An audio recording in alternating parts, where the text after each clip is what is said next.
Minister of Republic of Iraq, His Excellency Dr. Fawad Hussain. Dr. Hussain arrived in Islamabad this morning for 2 days official visit at the invitation of Foreign Minister Qureshi. The two foreign ministers held detailed discussions on bilateral relations, regional and other issues of common interest. The ministers have kindly agreed to brief the media on their discussion. Sir, please. Uh, I have the pleasure of welcoming Dr. Fawad Hussain, Foreign Minister of Iraq. I had the pleasure of visiting Baghdad in May this year, earlier on, and had an excellent meeting with him, enjoyed his hospitality, extended an invitation to him to visit Pakistan, and I'm grateful that he accepted my invitation and he's here in Islamabad. We've always valued our bilateral relationship. It is based on common faith, history, common aspirations, and we feel in my trip in Iraq, I realized the goodwill Pakistan enjoys in Iraq at every level. I met the President, the Prime Minister, the Defense Minister, the Interior Minister, obviously the Foreign Minister. And it was across the board.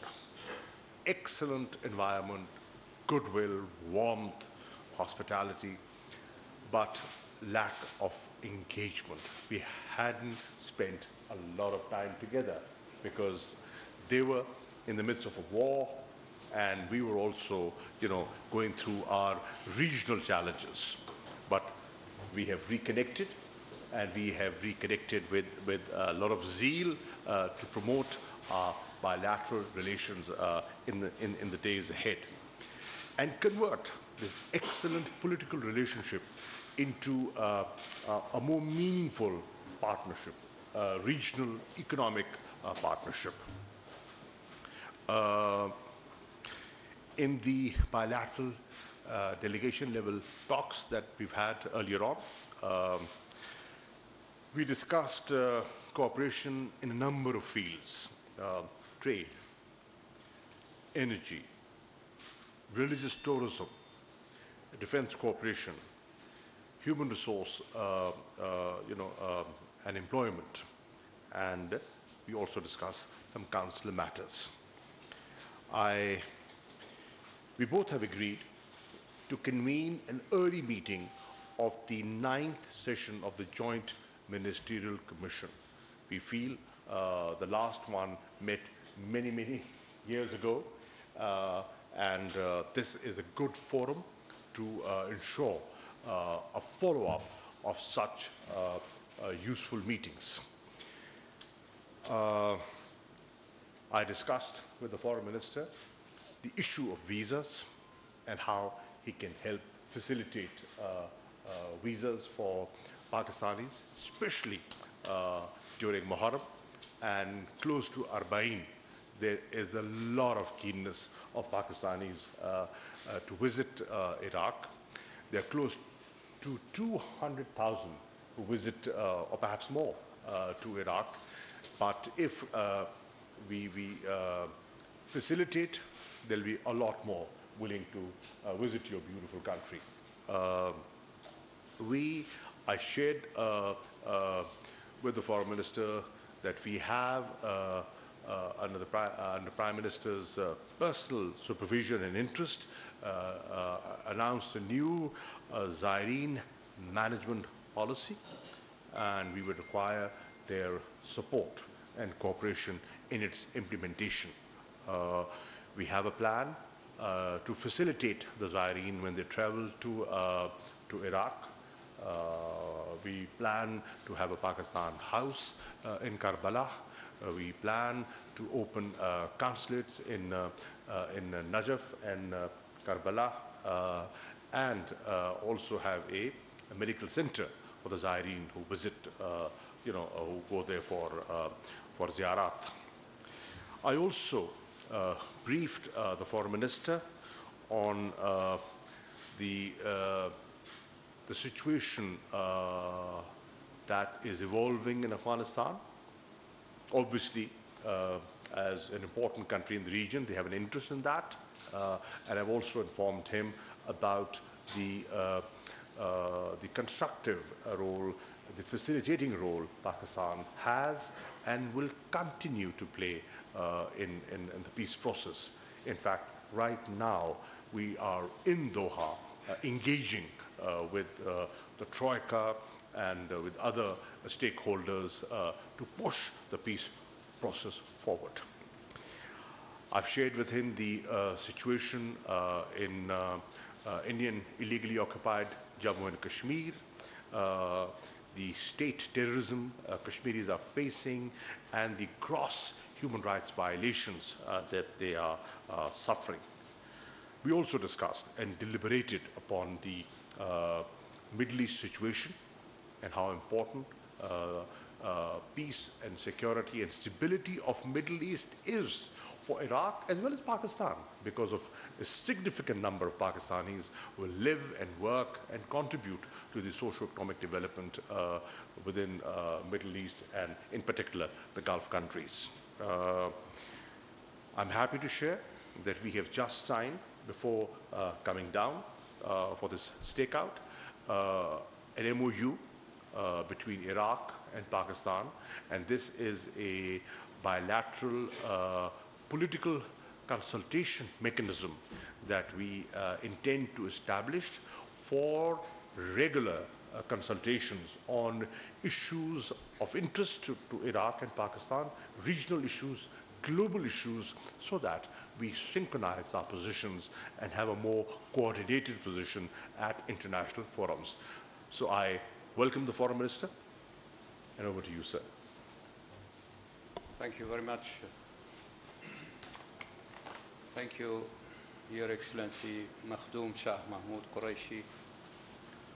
We had an excellent meeting, and this is not the first time that we meet. Indeed, we had our first meeting in Baghdad, and then the second meeting we had it in Antalya in Turkey. And each time we are thinking about how to be partners, our countries to be partners in various fields. When we are studying the trade relationship between both sides, we see that it is not in the level that we desire. So the discussion is about to increase the trade level between both countries.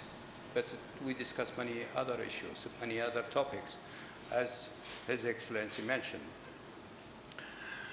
I would like also to thank Pakistani government and Your Excellency for allowing our officers to have training in Pakistan, and also allowing our diplomats to have training here in Pakistan. As His Excellency mentioned, we discussed many issues, topics related to both sides, bilateral relationship, but also some regional topics. As for regional topics, we hope that the issue of Kashmir will be solved between both countries, India and Pakistan. We Iraqis, and Iraq has got excellent relationship with both countries, India and Pakistan.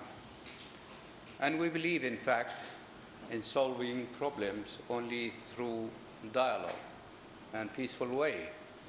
So we hope that both countries will start negotiation about this issue, which has a long, long history. We mentioned that Iraq is playing an important role now in the area.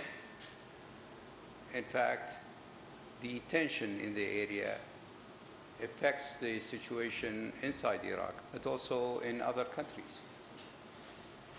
So the tension between some regional countries affects us directly, sometimes negatively.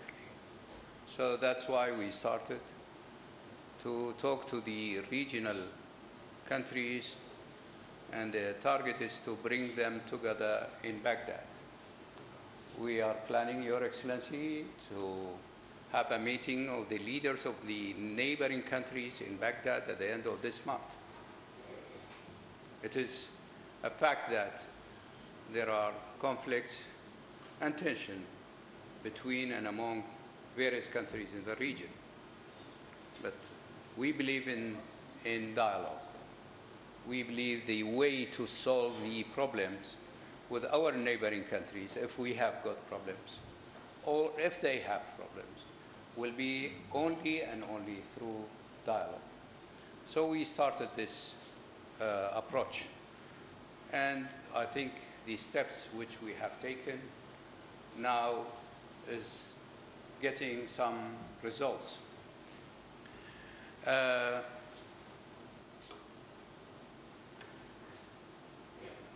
Our Prime Minister has been invited to Pakistan, and His Excellency accepted the invitation, and we are planning together so that we can prepare the ground for his visit.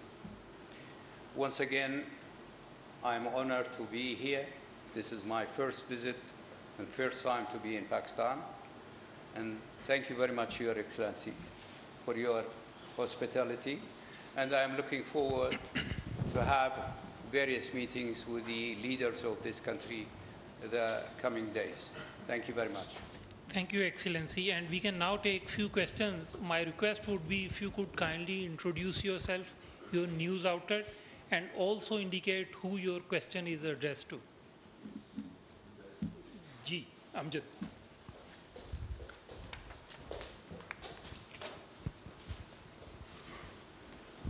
Thank you, sir. My question to the Honorable Foreign Minister of Iraq is that His Excellency and in bringing stability and peace in Afghanistan and to the current situation. Thank you. Indeed, the situation in Afghanistan was one of the subjects which we discussed. And I must say we are worried about what's going on in Afghanistan. And about 10 days ago, the Prime Minister and myself and the Iraqi delegation, we were in Washington, D.C. And we had meetings with various American officials, including officials which has to do with Afghanistan. Why the situation in Afghanistan is, why we are worried about the situation in Afghanistan? We are worried because we see signals of using violence in solving the problem. The peace process and the meetings are continuing. We hope that the solution will be through this peace process and negotiation between and among various political parties in Afghanistan. At the end, Afghanistan needs peace. And peace in Afghanistan, it will affect also the neighboring countries. But violence in Afghanistan affects all of us. And Afghanistan is not far away from Iraq. So that's why we are worried about what's going on now in Afghanistan. But we hope that through negotiation, and Pakistan is playing an important role in this field, and I'm sure that Pakistan wants to have peace in Afghanistan, and Pakistan believes in at the end, the various political groups and fractions in Afghanistan must come together, and they must work together and be partners. Otherwise, conflict inside Afghanistan, and we have seen it, the conflict in Afghanistan, it goes back to decades. affected the whole area. In fact, for a while, affected the whole world. So we hope that, as we see it, that Pakistan is playing this important role, and with other partners in the field and partners on international level, they will reach an agreement. Thank you. Ji Mateen. Thank you, Excellency. This is Mateen Adar. I am representing GTV. As Foreign Minister of Pakistan has mentioned about Pakistani Zaireen and the policy of Iraqi government on the visa. So would you like to give detail about that, what policy Iraqi government is introducing? And Muharram has already started. Thousands of Pakistani Zaireen are waiting about the new Iraqi visa policy. Would you like to explain that what Iraqi visa policy for Muharram and for Arbaeen, as our Foreign Minister has mentioned, and when it is going to open the visas for Pakistani Zaireen? And question to our Foreign Minister, despite Pakistan's best efforts for peace and reconciliation in Afghanistan, unfortunately we are witnessing, watching, listening an anti-Pakistan narrative. So why it is so, despite our best efforts, diplomatic efforts at Doha in Afghanistan and elsewhere? And over the last 2 days, we are witnessing there have been very negative trends against Pakistan vis-a-vis Afghanistan is concerned. Would you like to throw light which elements are behind such propaganda against Pakistan? Thank you. Okay, I'll go first. Well, as you know, Pakistan has consistently been advocating reduction in violence. We have been continuously supporting the peace process, whether it was the Doha process, the Heart of Asia, Istanbul process, or the discussions within the Troika Plus meeting. You're aware of the fact that our delegation is in Doha right now, as I speak to you, engaging with all stakeholders for the promotion of peace and stability in Afghanistan. We have an enlightened self-interest in a peaceful, stable Afghanistan, and we have done everything possible to facilitate that, and we will continue to do that despite the negative statements emanating from some quarters within Afghanistan. Now, why are they doing that is what needs to be understood. If you look at some of the social media trends, we have gone into it in greater detail, and we've come to the conclusion that the bulk of that is orchestrated. It's not a natural trend. It is a bot-controlled trend, and it is part of a smear campaign. It is part of a campaign to divert attention from internal challenges that Afghanistan is going through. We sympathize with them. We're willing to be supportive, but let the world know what the reality is. And Pakistan, because of its clear approach, will not be shy of saying what we believe in. We are sincere in a peace process, and we will not be apologetic, because we have done whatever we could, and we will continue to do what we can for peace, for stability, and for regional connectivity. It is in sync with the agenda of our government. You know, the economic security paradigm that we are talking about, the shift from geoeconomics, from geopolitics to geoeconomics, requires peace. And that is why we are advocates of peace. We have never advocated use of force, and we've never shown inclination towards a particular group. We have no favorites. But ultimately, the Afghans, they have to sit and they have to work out what kind of a future they want for themselves and for their country. Pakistan will only facilitate. Excellency. As for the Zaireen, the visitors from Pakistan, um, because of the situation in Iraq, for a while there wasn't flights between Pakistani cities and Iraqi cities. But now I have understood that there are flights between Pakistani cities and Baghdad and Najaf. So that has been solved. The second issue has to do with the visa.